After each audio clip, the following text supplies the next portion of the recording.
Greetings and welcome as we continue our look at the first 100 days of the presidency of Joe Biden in a lecture that eventually will focus on the presidency of Franklin Delano Roosevelt and that period of months soon after he took office in 1933 that indeed would give birth to the notion of a presidency's first 100 days.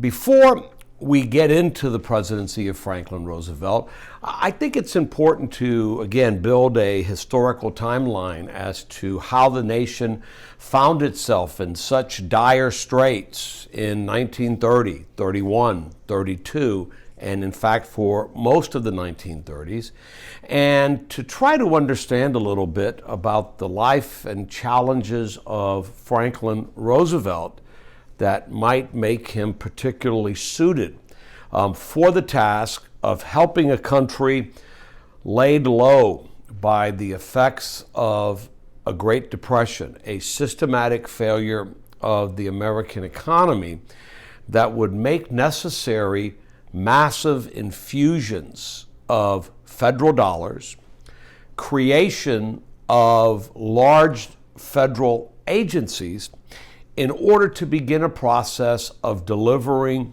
relief, recovery, and then eventually reforms in the hope that another economic collapse of that type would not occur in the future. It's fair to say that we can look at President Joe Biden today and compare very broadly a number of challenges he individually has had to confront throughout his life, earlier in his political career, as he made his way eventually to winning the presidential election of 2020. We know that Joe Biden was born in 1942. The Depression was over by then, but he was born into a household in Scranton, Pennsylvania that was very much an old-fashioned Irish working class family. The nature of employment at the time would eventually force the Biden family to move to Delaware, and we know that candidate Biden and President Biden often relates many stories and anecdotes and expressions that he picked up from his parents during these difficult times. Joe Biden was elected to serve in the United States Senate in the elections of November of 1972, when he was only 29 years old at his election, but before he would turn 30, the minimum age in order to serve in the Senate, before January 3rd of 1973, he was eligible to be elected. And it would be following his election, but before his being sworn in as a senator, that a great tragedy would strike his family, wherein his wife and young daughter were killed in a car accident, and both of his sons, Beau and Biden, were injured as a result. Joe Biden, of course, would speak a lot about having to overcome that great family crisis that he confronted. He would become this commuting dad as a senator, traveling on Amtrak between his home in Wilmington and Washington, D.C. in order to do the people's work as a United States Senator. And of course, he would eventually remarry the current First Lady, Dr. Jill Biden, and they would subsequently have another child, a daughter, Ashley. In the 1980s and early 1990s, Joe Biden would undergo personal health crises, brain ailments that would require him to undergo cranial surgery, brain surgery. And fortunately, of course, he would recover to continue to serve. And of course, more recently, his eldest child, his son, Beau, who had served as the Attorney General of the state of Delaware, died at a very young age, having developed a almost always deadly brain tumor, a glioblastoma, the same type of tumor that would eventually take the life of Senator John McCain, among many others. Biden's story, again, was a compelling one in the context of a cynical American public viewing presidential candidates in 2020. Franklin Roosevelt's backstory, of course, was a little different. He was born in 1882 into a prosperous Dutch ancestored family, the Roosevelts, which had all types of branches and political orientations among the many New Yorkers primarily with the surname Roosevelt. His father was about 50 years old when Franklin was born. His mother, Sarah Delano, much younger. His father, by the time of Franklin's birth, was sort of a country gentleman living in a beautiful estate along the Hudson River near Poughkeepsie, Hyde Park, New York. His father had made a fortune in trade, particularly trade with the Orient. Sarah Delano was James Roosevelt's second wife. FDR had an older half-brother, James Roosevelt, known as Rosie, who would live as this half-brother of Franklin Roosevelt almost up until the time that FDR was elected president, when Rosie died. Franklin attended Harvard University, beginning in the same year, 1900, that his father died. And as an only child, through the rest of Sarah Delano's life, she would be a very doting, pushy, helicopter type, we'd call her today, mother, overseeing the matriculation and growth into adulthood of her only child. Following his graduation from Harvard, Franklin Roosevelt would rekindle a relationship with a distant Roosevelt cousin, Eleanor Roosevelt, who was the niece of the then President Theodore Roosevelt. And in 1905, Franklin and Eleanor were married on St. Patrick's Day in New York City, so that Eleanor Roosevelt's uncle, Teddy Roosevelt, the president, in New York for the St. Patrick's Day parade, could also walk the bride down the aisle into marriage. Shortly after Franklin wed, and after he completed his law education, he and Eleanor would begin to grow a family where they would eventually have 6 children, 5 sons and a single daughter. They would live on the east side of Manhattan, adjacent to what is now Hunter College in New York City, in a beautiful townhouse that had been purchased for them by Roosevelt's mother, who lived right next door in an adjacent townhouse which she had interconnected with that of young Franklin and Eleanor. Franklin Roosevelt would begin the practice of law, but in 1917 would be asked by then President Woodrow Wilson to serve as his Assistant Secretary of the Navy, a position that Teddy Roosevelt had held in the McKinley administration 20 years before.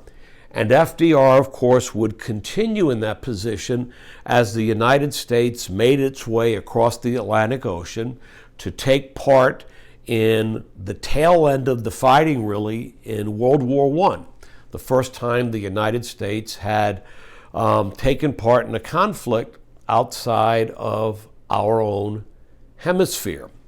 The end of the First World War would be a time in which in the United States there was a great amount of internal unrest coming really from several different quarters.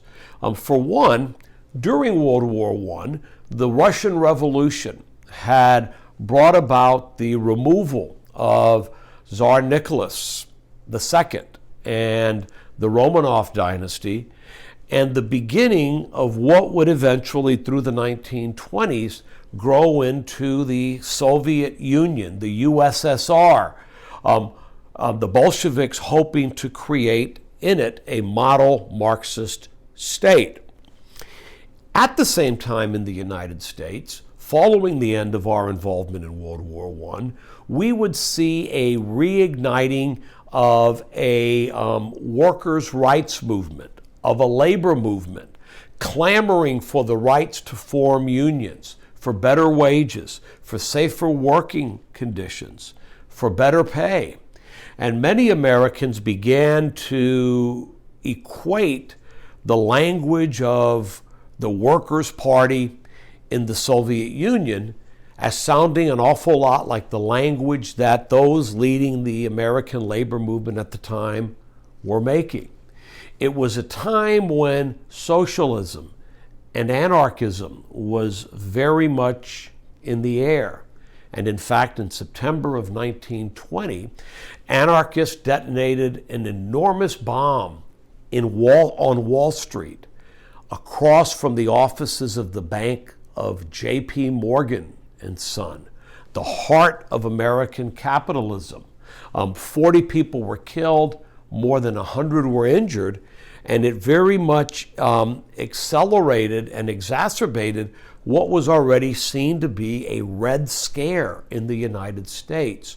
Was there some revolutionary movement underway in America?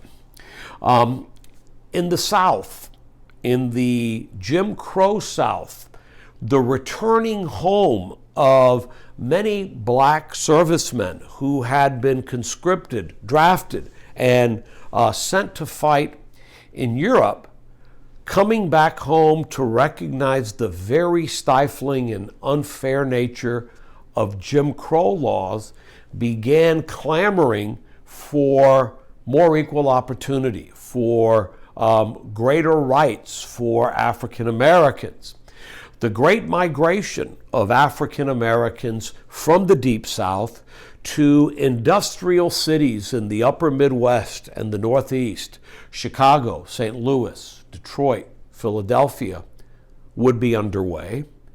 And back in the Deep South, we would see organizations like the Ku Klux Klan increase the number of lynchings and burning of homes and intimidating tactics trying to reinforce the Jim Crow laws that existed therein. So 1919 and 1920 were very critical years as the United States continued to make its way deeper into the 20th century.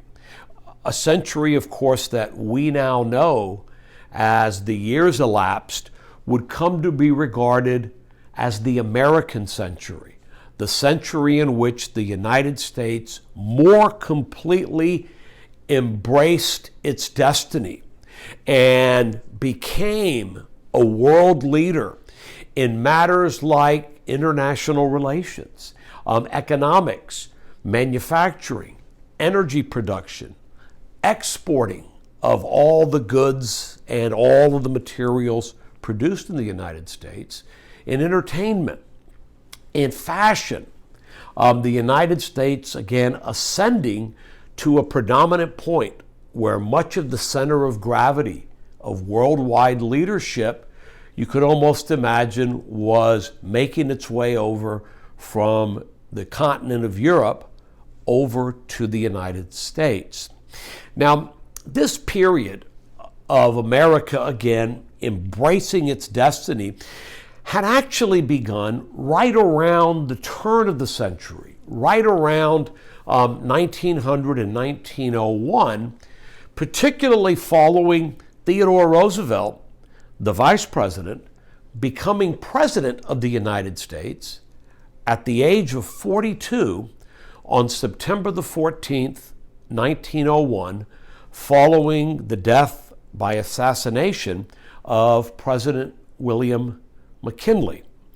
Theodore Roosevelt, unlike his predecessor presidents, who tended to be more 19th century men, more inward looking regarding America being a more isolated country, and men who, as president, viewed their role as one more passive to the role played by Congress, who for a very long time had not only been the places where bills were passed that would become law, but for a very long time, leaders of the House and leaders of the Senate were frequently strong men who dictated the priorities and the agenda of what matters Congress as a law-making entity would undertake. During the course of Theodore Roosevelt's presidency from 1901 to 1909, we would see him begin to use what he called the great, the fantastic, the bully, as he called it, pulpit, that the presidency gave to him to begin to implore Congress to act in areas that he, as president, wanted it to act. And Theodore Roosevelt was very much a 20th century man, the person who would put the United States in many different areas, both domestic and international, on a trajectory to, again, assume leadership roles in many different areas worldwide. Theodore Roosevelt would implore Congress to shake off its reluctance to exercise its full constitutional powers, like the power to regulate interstate commerce in an America that had already seen the growth of railroads, the expansion of industry, the birth of great cities, great urban areas, teeming with large populations of both Americans and rapidly growing populations of immigrants working in rail yards, in oil refineries, in factories, in steel mills, in a new, completely changed America. So Theodore Roosevelt, his successor, William Howard Taft, who would serve a single term from 1909 to 1913, and then Woodrow Wilson, a former New Jersey governor, elected president twice in 1912 and then again in 1916, these three presidents would come to represent the American presidency during what we now refer to as America's progressive era, a time that really is distinguishable from what we consider progressivism today, in that it was a time when, for the very first time, Congress began to take on challenges that were nationwide in scope, using its powers to, for the very first time, certainly in a comprehensive way, to delve into areas that had long been thought to have been within the province of the individual states. The nature of federalism, where the national government exercises certain limited enumerated powers, and the individual states were free to legislate in just about every power not given to the national government, to the federal government, was about to change. And during this progressive period, we would see Congress, via legislation and via the creation of the very first administrative agencies, executive agencies, and the addition of several cabinet departments, beginning to grow the executive branch of the federal government into one that would be able, again, to supervise and implement laws coming from Congress for the benefit of the nation as a whole. If you could imagine, the federal footprint in the lives of average citizens began to increase, and in reality, and in the words of critics, this would come at the expense of individual states losing their powers. Now, Roosevelt's first initiatives were very broad, taking on large monopolies and trusts that tended to do very well for those who were parts of these monopolies and trusts, but not very well for just about anyone else.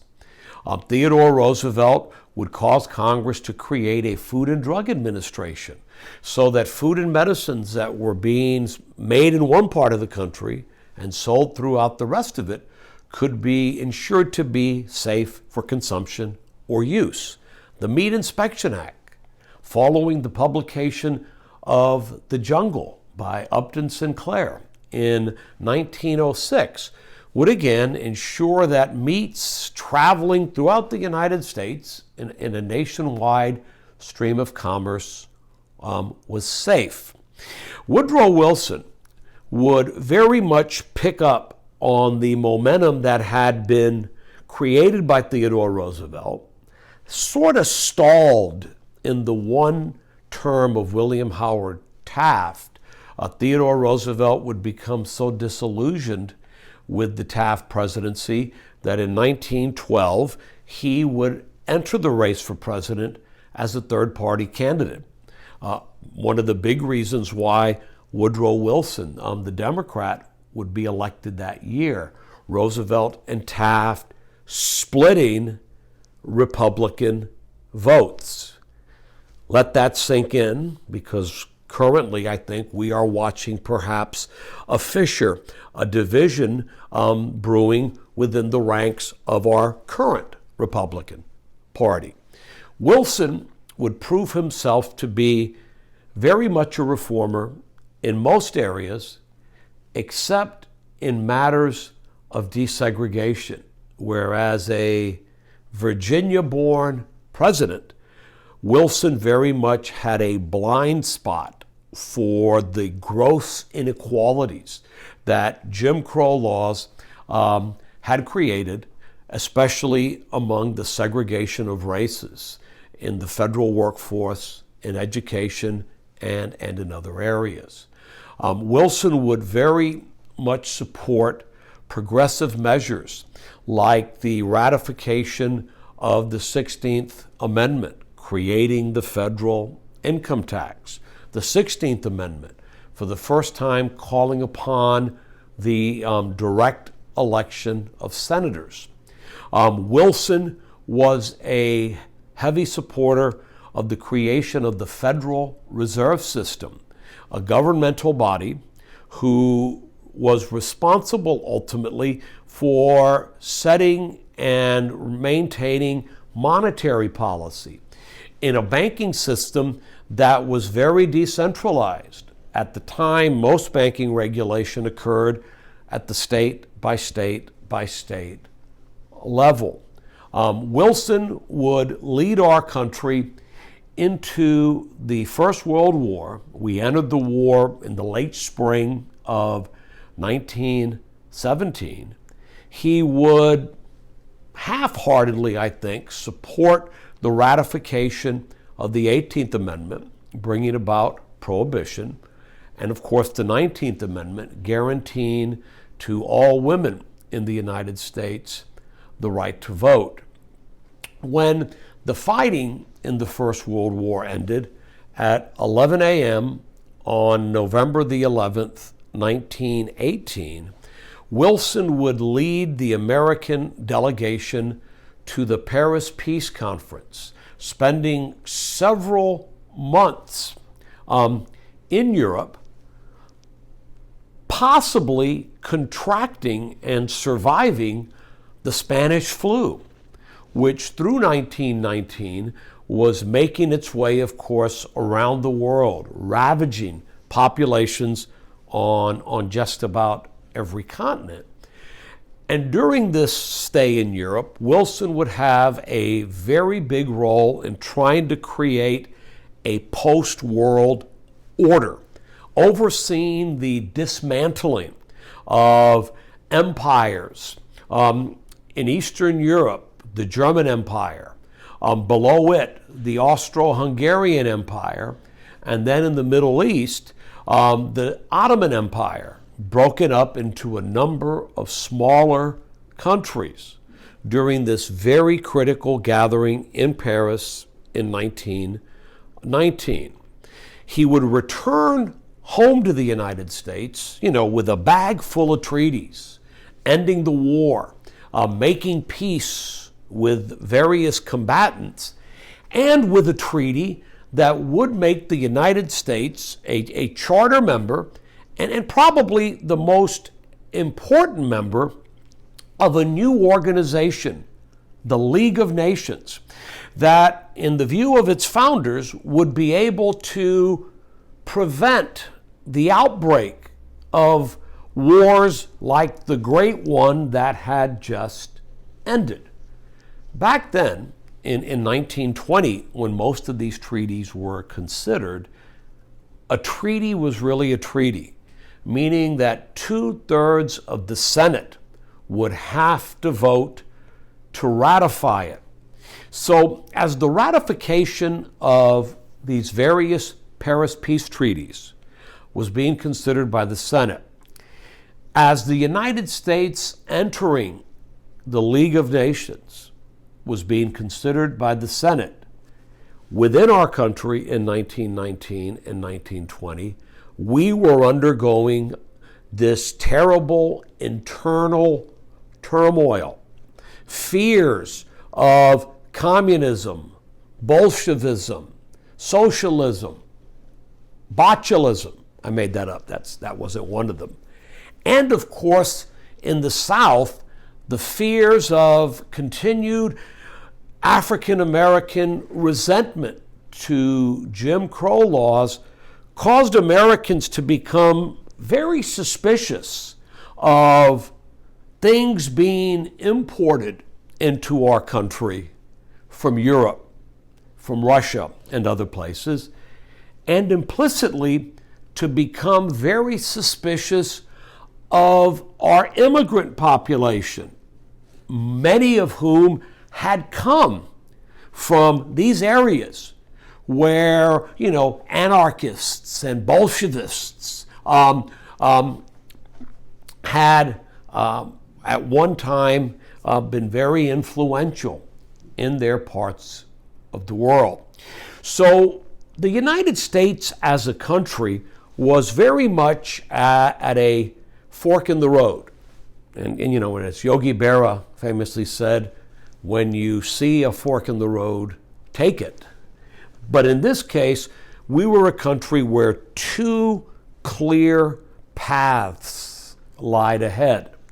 One, of course, was to continue the progressive legacy of Teddy Roosevelt and Woodrow Wilson, more reform, a greater federal presence in the lives of citizens, and in matters of foreign policy, a more international role. Why not join the League of Nations? Why not become a leading member of it?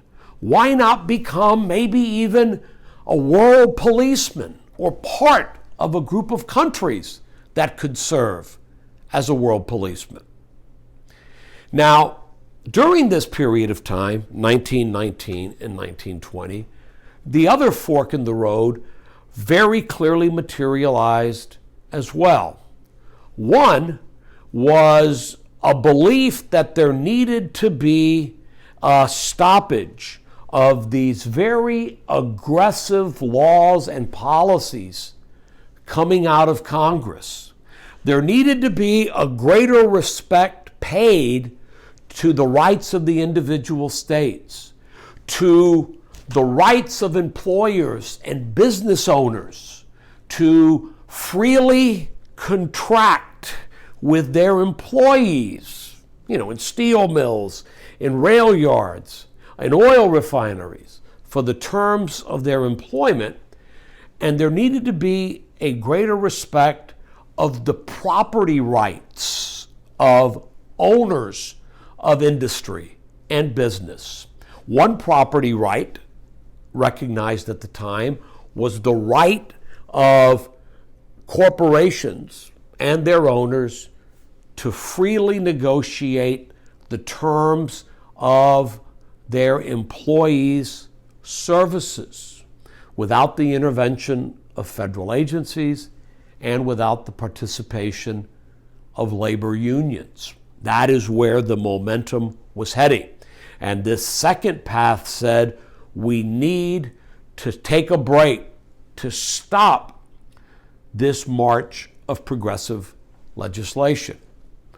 Secondly, this school of thought also believed that in retrospect, you gotta love retrospect, you gotta love hindsight, our participation in World War I had been a horrible mistake. The number of American casualties lost in World War I in 18 months of fighting or so were enormous. And the last thing the United States needed to do was to permanently put itself out there as a country with perhaps a large standing army, ready to go out and intervene in skirmishes that didn't concern us, that didn't threaten our sovereignty, but instead somehow made us responsible to go out there and police the world. In short, this other fork in the road, rather than making the United States a country that was more internationalist, wanted our country to return to our historical, isolated position. The large oceans to our east and west coasts had given us a cocoon of protection from all the various threatening foreign powers that might seek to confront us. We ought to take advantage of the geographical good fortune that God bestowed upon us. And also, this isolationist fork in the road held that the United States had to somehow restrict the number of immigrants coming from places like Russia and Poland and other parts of Eastern Europe, from Italy and Sicily and Greece. We were full. And all of a sudden, the last thing we needed were people that might have been imbued with all of these radical ideologies to continue to stream into our country, unregulated, perhaps to contaminate their countrymen with these same ideas. The decision point, it turns out, would be the presidential election of 1920. Now, as the United States entered the First World War, Theodore Roosevelt, living in his home in Oyster Bay on Long Island, 59 years old, was very much critical of the way that President Wilson was leading the United States, both domestically, but especially at war. And as a relatively young man, 59, Roosevelt began suggesting that he would make a run for the presidency in 1920. Woodrow Wilson had left the United States to go negotiate the Paris Peace Conferences. In January of 1919, a healthy man of about 60, but due to whatever illness he contracted in Europe, and then due to several strokes he suffered during early 1920 as he traveled around the country trying to drum up support for the ratification of these various treaties that for the most part would not be ratified by the Senate during Wilson's presidency. And of course, while the Senate eventually made peace with the former warring countries in Europe, it would never ratify the treaty, and thus the United States would never become a member of the League of Nations. Wilson, had he maintained his health, fully intended to run for a third term as president in 1920. At the time, of course, there was no constitutional prohibition of him doing so. But in January of 1919, Theodore Roosevelt died at his home in Oyster Bay, New York, at the age of 60. And as a result of the debilitating breakdown in Wilson's health, he was in no shape to seek a third term in 1920.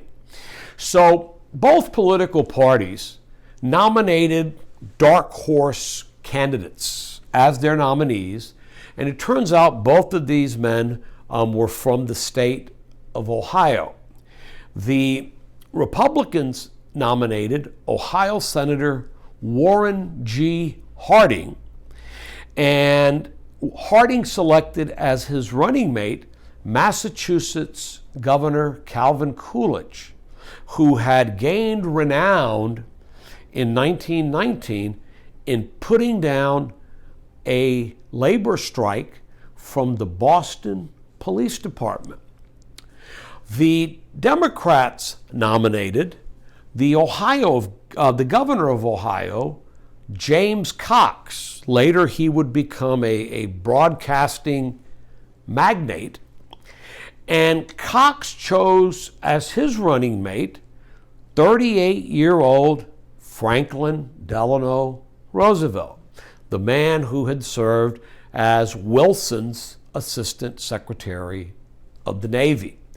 Cox and Roosevelt essentially promised Americans a continuation of the Theodore Roosevelt, Woodrow Wilson policies of progressive legislation at home and eventually joining the League of Nations, an internationalist foreign policy, while Warren G. Harding promised America very simply a return to normalcy, meaning implicitly an end to the 2 decades or so of increasingly progressive legislative policies and a return to the more isolated, normal United States that had existed all the way up until the beginning of the First World War. When all the votes were taken and all the votes were counted, overwhelming, based on a lot of the factors that we recited earlier, Americans voted for a return to normalcy, and Harding ended up winning a landslide victory. This is a landslide, winning 60% of the popular vote to 34% for Cox, winning 37 states. James Cox won 11, and the electoral vote count 404 to 127. Winning the presidency, Warren Harding would be the first sitting United States senator, first to ever be elected president. Two subsequent presidents, JFK and Barack Obama, were also sitting senators when they became our nation's chief executive. Three senators, sitting senators in our entire history, being elected president. Guess what the number of sitting House members who have been elected president while serving in the House has been? 0. Americans, like governors, it seems, or people who have served as chief executives, albeit at the state level, but we've never as a country been very wild about members of Congress seeking to come directly from Congress to win the presidency. Harding's presidency, of course, would usher in what came to be known in American history as the Roaring Twenties, and would begin a time where for 12 years, first Harding, who died in office somewhat mysteriously in 1923, Coolidge would serve the remainder of Harding's one term and then win a term of his own in 1924. And then Herbert Hoover, another Republican, former Secretary of the Department of Interior, would be elected in 1928 and serve until early 1933, a 12-year-long period where Republicans controlled the White House, and during that 12-year period controlled both houses of Congress. And as such, in controlling the Senate, we would see 3 Republican presidents nominate and the Senate confirm a number of conservative justices to serve in the entire judiciary, but in particular on the United States Supreme Court. So this 12-year period of time, the Roaring 20s into the early 30s, would be noted for a return of a more conservative governing philosophy. States' rights amplified, small government emphasized, anti-regulation, low tax, a greater recognition of those property rights, very much emphasized during this decade or so of Republican presidents. At home, things were, I guess, roaring. Even though prohibition was the law of the land, all the way until December of 1933, more alcohol was consumed in the United States in the 1920s than had been in the decade before or in the decade before that. Automobiles suddenly became affordable to more and more American families. The taking to the open road suddenly, broadening the horizons of many American citizens. Electricity was making life easier as appliances, electric irons and stoves and lights and newfangled devices like phonographs and then radios made housekeeping easier and gave Americans new sources of entertainment.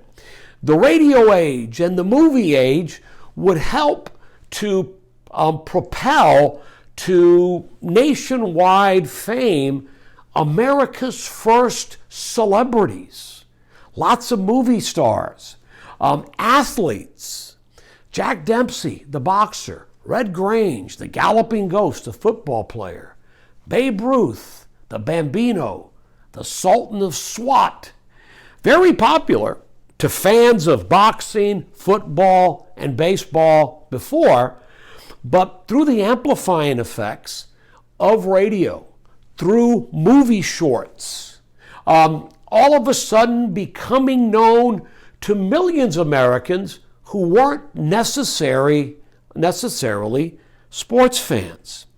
The flappers, jazz music, women just dancing all the time, it looks like when you look at 1920 videos, having a really good time, dancing their way through the 1920s. And indeed, for much of the 1920s, the American economy flourished, certainly rebounding from a post-World War I recession that our country had survived. And the characteristics of a booming economy was that business was thriving and growing. Farmers found high prices for their crops. Anybody who wanted a job could find a job as the needs of industry continued to grow. After Congress passed some very restrictive immigration laws in 1922 and 1923, particularly the National Origins Act, which created a quota system, there would be a reduction in the availability of immigrant labor, again, making it a more attractive market for Americans or those already in the United States becoming employed. Lots of people became involved in the stock market, lots of stock investment, and the stock market did well.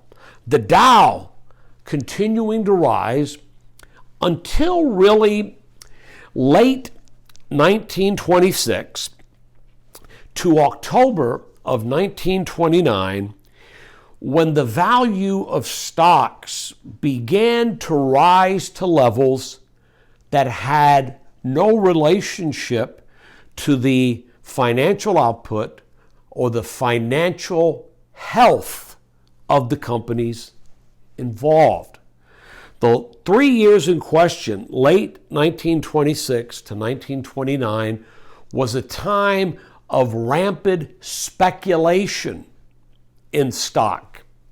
And the buying and the frenzy to buy was again driving up stock share prices to irrational levels, and lax banking practices made it possible for people to borrow against the paper value of stocks they held to go out and speculate even more into a stock market that was rapidly overheating. A big bubble in the value of stocks, a great amount of speculation.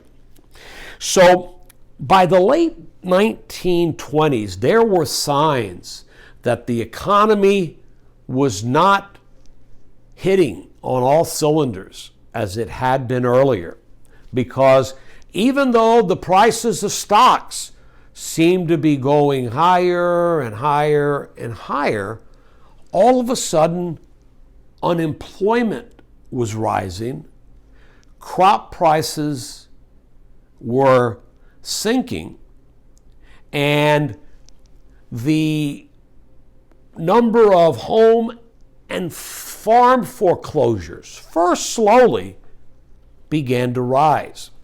There was at the time a recognized growing disparity between those who had an awful lot of money and those who didn't have much, and of course a shrinkage of the vaunted American middle class that had been one of the great signs during much of the 1920s of American prosperity. By September of 1929, some of the more astute, I think would be the word, observers of the stock market began predicting a crash. These prices could not continue to rise as they were. bankers came out and made statements regarding their liquidity and everything's okay. Stock market members began to talk about the American economy still being sound. And in fact, on October the 10th, 1929, the stock market, the Dow index, hit an all-time record, 303 points. It's now 100 times that and by means of a comparison to the market price today. It broke $300, 303 points. And then, of course, the bubble burst and the air came out of it very, very quickly. Between October 23rd, 1929, and Black Tuesday, October 29th, 1929, stock prices collapsed as a loss of confidence in the market led to a flood of stockholders selling. And when no buyers to that stock was to be found at high prices, the prices of those stocks continued to sink. Those who had leveraged, who had borrowed against inflated values of stock, could not meet their margin calls and were wiped out, leading again to things like home foreclosures, as mortgages suddenly could not be paid. Massive unemployment would begin to be a hallmark of this era from 1929, 1930, 1931 into 1932. And it became clear over the next few years that there had been not just a stock market crash, but a stock market crash that led to a systematic failure in banks, that led to a loss of liquidity for businesses to grow and expand, for farmers to plant their crops, and the loss, of course, of consumers buying the things that were manufactured or affording the foods that farmers were producing. So this, of course, led to a spiral of increased unemployment, which led to increased home foreclosures and a systemic, full-blown depression was at hand. Chronic agricultural overproduction and low prices for farm products led, of course, to this massive wave of farm foreclosures. Later in the 1930s, the Dust Bowl would create, this once in every 400 or 500 year drought that would further decimate the farming sector in the United States. Overproduction of consumer goods by American industry, by manufacturers, where there increasingly were no buyers for a huge inventory, led to layoffs and ultimately to business failures.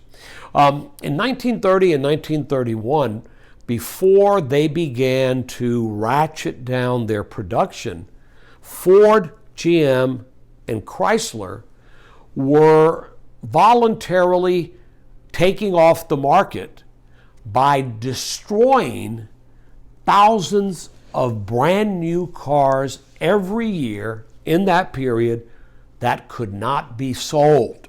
And eventually, of course, unemployment would reach the vaunted American automobile industry. Again, those at the top seem to be doing pretty well during this depression, while the middle class began to shrink, and again, those doing without in the United States began to grow. The structure of American business at the time was very opaque, non-transparent, shadowy, holding companies, interlocking boards of directors with lots of the same people serving on the boards of large conglomerations of corporations. And of course, speculation had helped to do the economy in. A lack of action by the Federal Reserve, not acting during the early years of the Depression to inject money into the economy, to try to keep the very much damaged industrial and agricultural sectors of the United States afloat. The lack of action by the Fed certainly caused these conditions to be exacerbated. An unsound banking system, highly decentralized, state by state by state, but bank failures increasingly became the norm. And back in those days, when a bank failed, its failure took with it the deposits of those who had placed their savings into those financial institutions. And at the time, during the late 20s, during the early 30s, the response from President Hoover and from, again, a Republican-controlled Congress was not at the time as disengaged and seemingly uncaring as it might be today, because prior to the stock market crash and the onset of the Great Depression, the United States had undergone a number of Depression-like events. Back then they called those events panics. I happen to like the word panic a lot better than depression. 1837, 1893, sharp economic downturns where, when there were systematic business failures and some bank failures, and when citizens were homeless and hungry, it had been recognized that individual states took the lead in helping to provide relief, to resuscitate the economies within their borders, and to help deal with those who, again, were perhaps homeless or starving. Charities generally were recognized as having been created in order to react and respond to crises of that type. So as the 1920s bled into 1930, 1931, and 1932, certainly the position of Herbert Hoover and the Republican Party, the more states' rights Republican Party, was again to look to the states, to look to charity, to look to one helping their own neighbors as the way to carry American industry and American farms and American workers through this tough time. Hoover, looking at reports produced by the Treasury Department and other parts of the federal government, frequently remarking that the fundamentals of the economy are sound. Left to the invisible hand of the marketplace, uninterfered with by regulation or perhaps congressional fiat, what had brought the economy down, that invisible hand would righten the economy up. So as the presidential election of 1932 loomed, Hoover was set to run and was in fact renominated along with his Vice President Charles Curtis to seek a second term, again urging patience from the American public. The economy had sound fundamentals, and the economy would soon right itself.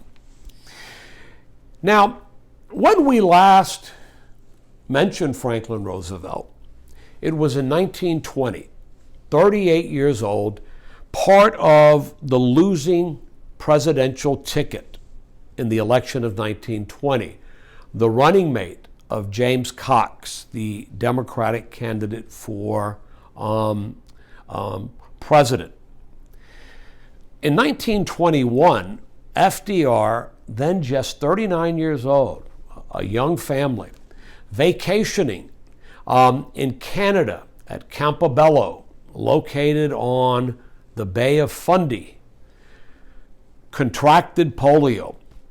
And for the next 3 years, Franklin Roosevelt would come to recognize that this horrible disease had sapped him of leg strength and essentially sentenced him to a life where he would no longer be able to walk.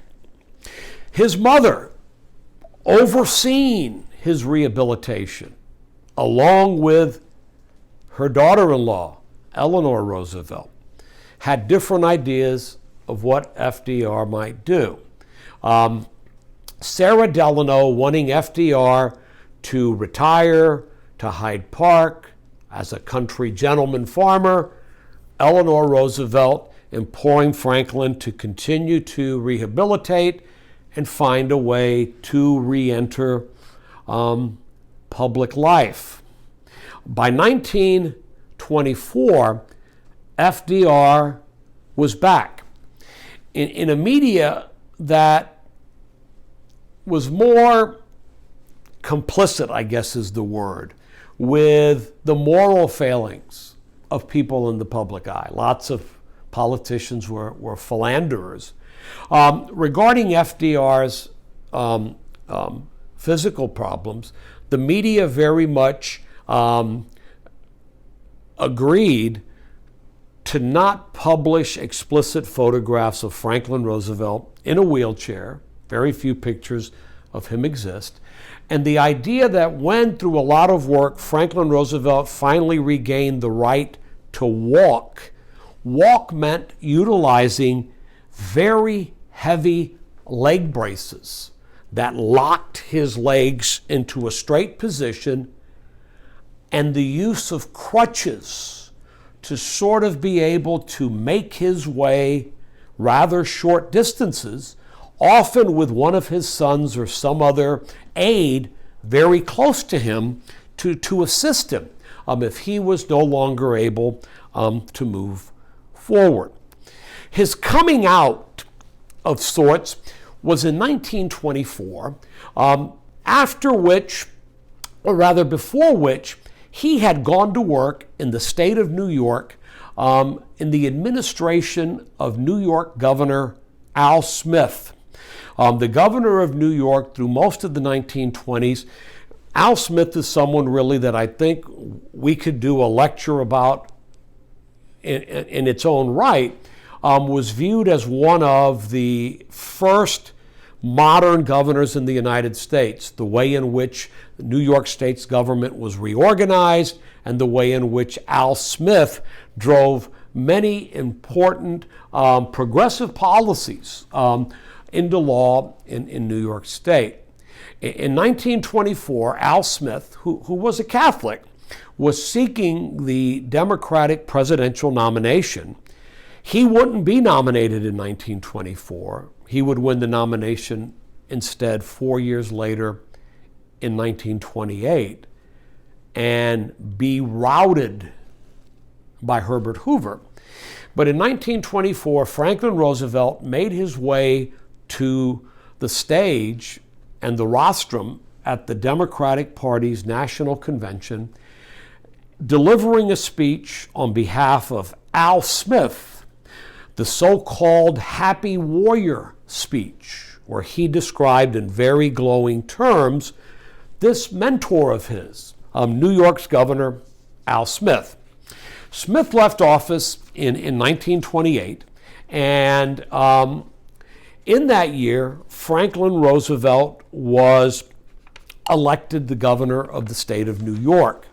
And as the Depression began to be felt throughout the country, at the state level, Franklin Roosevelt began implementing and expanding a lot of the policies that Al Smith had already left in place. FDR would later remark that a lot of his New Deal programs were larger versions of programs that Al Smith had implemented during the 1920s in New York City. The 1932 Democratic presidential nomination, of course, would be won by Franklin Roosevelt, leading to this very acrimonious campaign, the presidential campaign of 1932. Hoover, again, urging patience, the fundamentals of the economy are sound. Franklin Roosevelt promising Americans a New Deal. What constituted a New Deal during the campaign was not really fully fleshed out because the American public seemed to just like the idea of something new. Why get into specifics when this great phrase, New Deal, seemed to be winning tremendous amounts of popularity? Hoover, Roosevelt, attacking each other personally. Roosevelt referring to Herbert Hoover as a fat, timid capon. I know what a capon is. It's not a compliment regarding, the rooster and the chicken family. A fat, timid capon. Hoover trying to portray FDR as one of these scheming politicians who will tell voters anything they want to hear, referred to Roosevelt as a chameleon on plaid. Think about that one for a while. A multicolored chameleon against a plaid background. A little bit of every color for every bit of that design. And clearly, in 1932, Americans wanted this New Deal. FDR winning the popular vote 57 to 39%, winning 42 states, winning 472 electoral votes to 59 for Herbert Hoover. Democrats swept both houses of Congress, winning rather large majorities in each, which would grow during the midterms of 1934 and then later in 1936 when FDR won a second term as president. Because during this time period, 1932 into 1933, federal law held that presidents would be inaugurated on March the 4th of the year following a presidential election. There ensued a long lame duck period. Most of November, December, January, February, all the way until March 4th of 1933, states would soon amend the Constitution so that beginning with the election of 1936, Inauguration Day was moved up to the present January 20th, following a presidential election. So as FDR took the oath of office as President of the United States, January 4th, 1933, 13 million Americans were unemployed. Most banks in states around the country were closed. Panic, fear, hopelessness was used by journalists to describe the mood of the American public. On the day FDR was inaugurated, the stock market had lost 85% of its value since the crash of October 1929. Again, a quarter of the population was idled, unemployed. In cities, people stood in soup lines in order to get something to eat. In rural areas, bank foreclosures were becoming so common that there was talk of revolution among some areas of our nation's agricultural area. Journalists would describe Franklin Roosevelt's inauguration as a somber affair, one stating it was as silent as a group of mourners around a grave.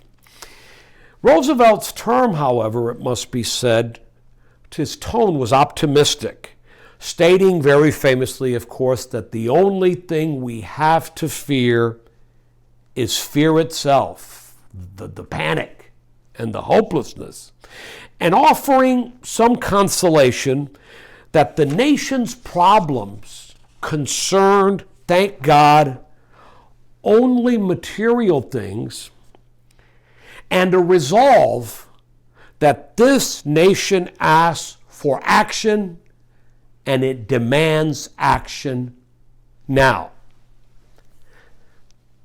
Don't fear the unknown, the circumstances that we were plagued in. Fear is contagious and fear could be terminal. We've got our health, basically. The things that needed to be fixed instead were material things, businesses and homes and the likes, and again, action. Hours after his inauguration, President Roosevelt summoned his entire cabinet into the Oval Office, where they were simultaneously sworn in by Supreme Court Justice Benjamin Nathan Cardozo, formerly an esteemed judge from the state of New York. The 1932 election, again, had brought into clear collision the idea of this more conservative, small government, states' rights, low-taxed philosophy of the previous 12 years versus the belief expounded by Franklin Roosevelt that only the federal government had the capacity to deal with rebuilding our economy, both manufacturing and agriculture, and the capacity to pull people out of the very poor circumstances that they were living within. And Roosevelt said this was not a matter of charities acting or of states acting, but as people were so grievously affected by the Depression, Roosevelt asserted that it was a nation's social duty to deliver relief to Americans' citizenry. So during the first 100 days after taking office, and really extending into a second 100 days following that, where, again, enormous pieces of legislation came into force, we would see Franklin Roosevelt begin to push legislation dealing with what came to be known as the 3 R's, immediately giving relief to those, again, who'd been personally affected by the Depression.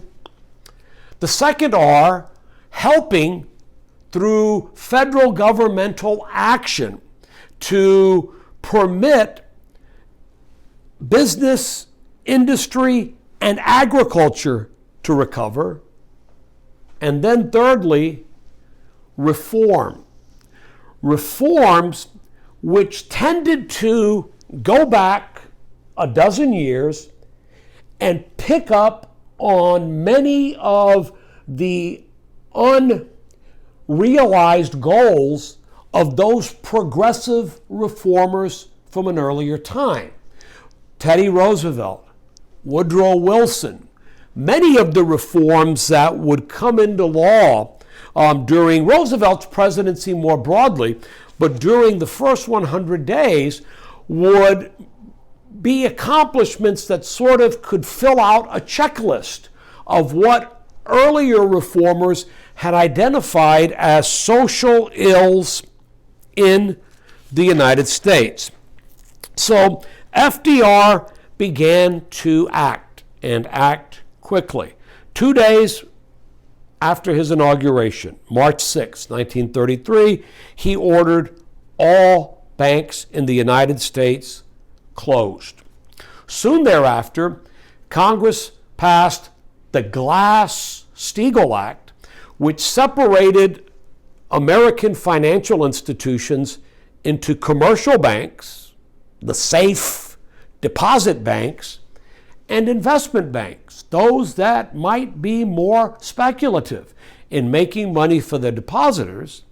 And Glass-Steagall would create, to protect the deposits in commercial banks, the FDIC, the Federal Deposit Insurance Corporation, which would offer a federal guarantee of the funds deposited in commercial banks up to $100,000, eventually signs would say. It helped, again, to make people trust banks again.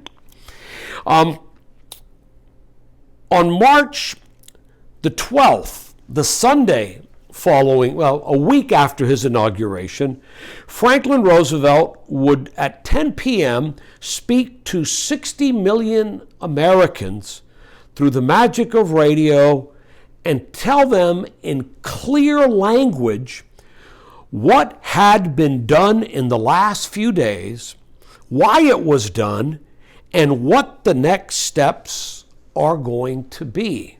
This would be the first of 30 highly successful, plain language fireside chats that Franklin Roosevelt would deliver to the American people during his presidency. Within 2 weeks, people had returned more than half the cash that they'd been hoarding at home, in their mattresses, to commercial banks because of the promise of the federal guarantee once those deposits were made. And soon the legislation would begin to come. And when this legislation was enacted, we would see Congress no longer reluctant to create new federal agencies. A labor department was created, and empower these agencies and departments, federal ones, to take this legislation, implement it, and enforce it nationwide, state after state after state. And again, the great growing of this administrative states, empowered cabinet departments, more and more federal agencies. Securities and Exchange Commission was created during this period of time to go along with the FDIC to deal with banking.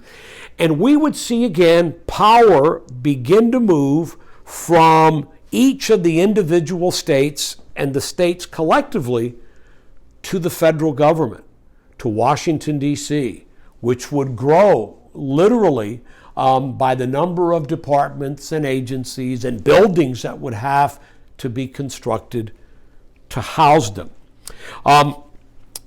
The Federal Relief Administration was created by Congress in March of 1933, challenged with helping the poor meet their most urgent needs.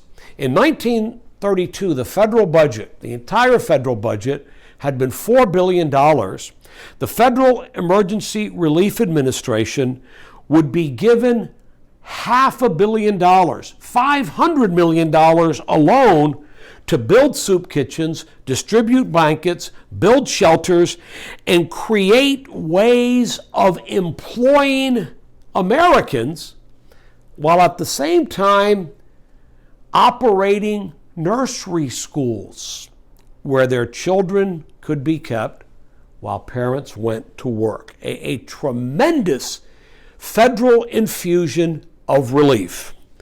Next, the Civilian Conservation Corps, the CCC. In many cities, with an overabundance of idle, unemployed, largely men, but some women, the Civilian Conservation Corps was a way for unemployed, usually young men, to be sent away to work on environmental projects, many of them helping to build out beautiful American national parks and national forests. Working at the CCC meant that you were fed, you were boarded, you earned $30 a month, $5 you kept, the rest sent home to your family to help them survive. And of course, taking young men out of the labor pool in many cities made those who remained probably more likely eventually to find a job. The Agricultural Adjustment Act, an incredible act of Congress, if you think about it, setting production quotas on what every farm in the United States could produce. A farm in the middle of Iowa or in the middle of Nebraska was going to be subject to an act of Congress coming out of Washington, telling farmers how much of a crop they could grow, how much milk dairy farmers could produce, how much beef ranchers could butcher, in order to stop the large surpluses of crops that had driven crop prices lower. And to help farmers modernize, the Agricultural Adjustment Act also had a federal farm mortgage component to help farmers get through these difficult times. That was a big deal towards agriculture. Next came the National Industrial Recovery Act, which created two different programs. One, the PWA, the Public Works Administration, for the very first time would use federal dollars to fund the construction of large public works projects within states, something that previously had been the responsibility of the state. Dams, bridges, huge public works projects, infusions of cash, bringing about much needed infrastructure and putting lots and lots of idle workers back to work. The second part of the National Industrial Recovery Act was the creation of the National Recovery Administration, the NRA, symbolized by a blue eagle. I think I have one some here back here. Well, I can't find it. Anyway, this was an attempt to eliminate the cutthroat competition among and between business, labor, and industry to manufacture and then compete to sell goods at costs that the Roosevelt administration believed were too low. Quotas were set.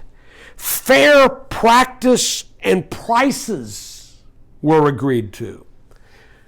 Price fixing, if that's the right term, was engaged in as a way to prop up the prices of manufactured goods so that business and industry and labor could thrive.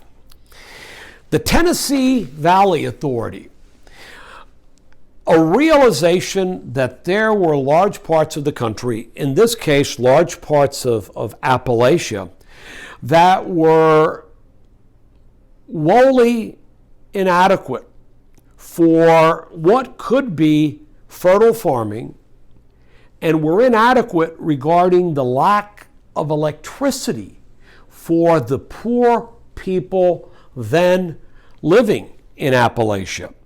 So the Tennessee Valley Authority would build dams that would, number one, generate hydroelectric power, and suddenly much of Appalachia would be electrified. Programs of that type were taking effect in other parts of the country as well.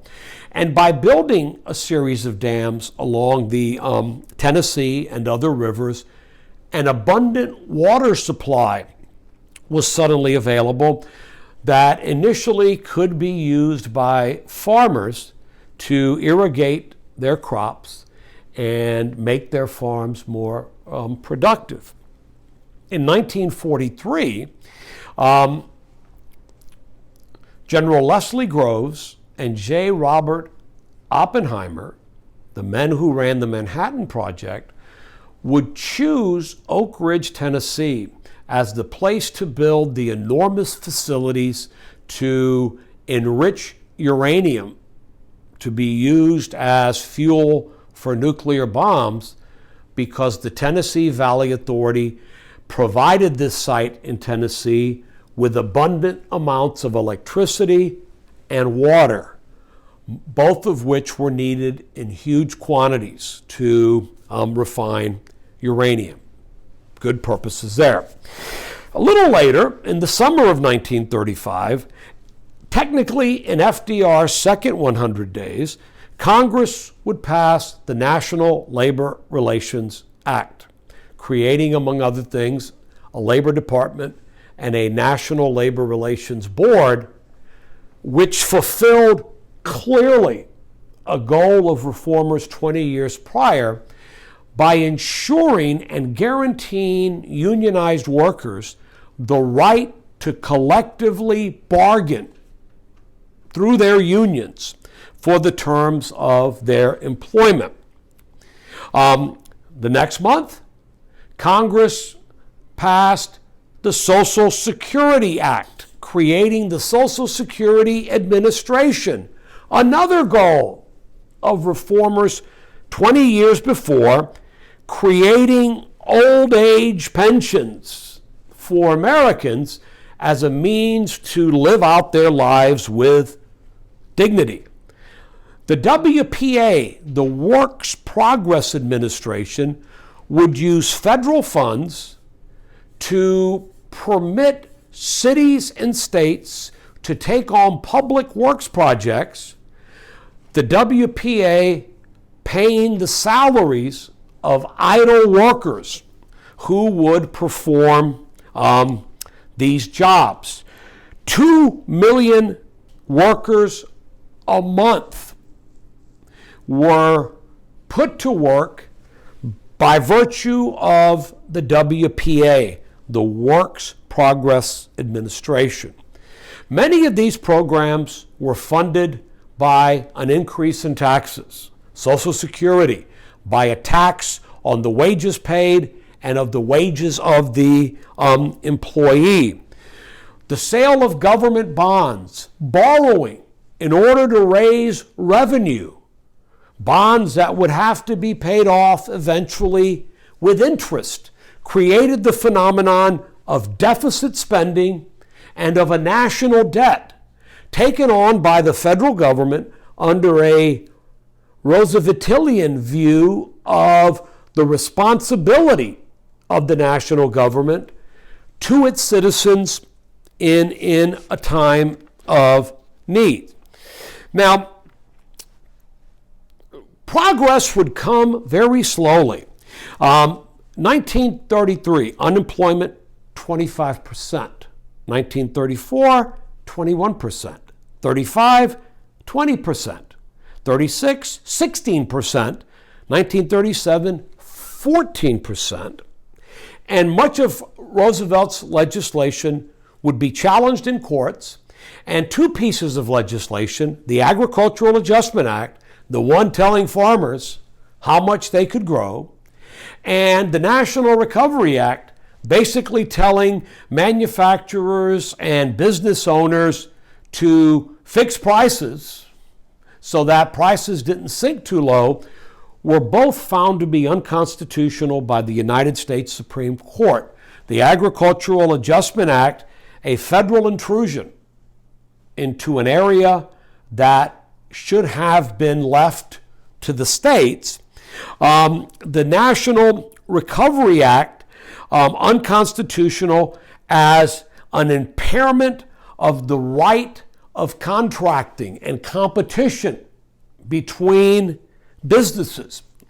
FDR feared that in 1936 and in 1937, the Supreme Court, many of them again appointees from the 20s and even before, men that Roosevelt derisively referred to as 9 old men coming from the horse and buggy era, with a healthier respect towards the right to contract without government interference, of property rights, and of states' rights, again, had cast aside the Agricultural Adjustment Act, the National Recovery Act. FDR feared they would do the same when challenges to the National Labor Relations Act, the Wagner Act, collective bargaining was going to come to the court. And he feared the court was going to strike down Social Security, as in their view, a similarly overbroad, unconstitutional act. So FDR in 1937 proposed a piece of legislation in Congress, the Judicial Procedures Reform Bill of 1937, that had it passed, he had huge majorities, but it could not pass the Senate, would have packed, we've heard that word a lot, the Supreme Court, and give President Roosevelt the ability to appoint up to 5 new Supreme Court justices, which would have then given him a New Deal-friendly Supreme Court. Congress and the president, by signing a bill from Congress into law, has the sole right to alter or adjust the number of justices on the Supreme Court and much of the organization of lower courts as well. This court packing bill did not pass, but 2 justices that had voted earlier against New Deal programs, the Chief Justice Charles Evans Hughes and Justice Owen Roberts, suddenly saw the light and voted to uphold Social Security, collective bargaining. These changes in philosophy, referred to as the switch in time that saved the 9-person Supreme Court. And then a little later, of course, justices died, justices retired, and soon Franklin Roosevelt would nominate a very New Deal-friendly Supreme Court. Justices like William Douglas and Felix Frankfurter, emblematic of justices recognizing this expanded federal role in governing. So next month, we'll report on Biden's first 100 days. We'll be about 2/3 into it. Did the big COVID relief bill passed? Was an immigration bill introduced? How about infrastructure? We all know our roads need to be worked on. We'll see in April how much Biden is in the course of accomplishing in his first 100 days, and we'll look at the appointees, both in the Biden cabinet and in his own West Wing advisors, who by April will have already been, for the most part, confirmed, And we'll also check and see by April if there have been any scandals or bad acts that anyone in this administration is now standing accused of committing. That tends to be a regular part of a new presidency as well. So a lot packed into this lecture, maybe too much, as sometimes is the case. I apologize. But as always, until we meet in person again, thank you so much for viewing, and we'll see you soon. Take care.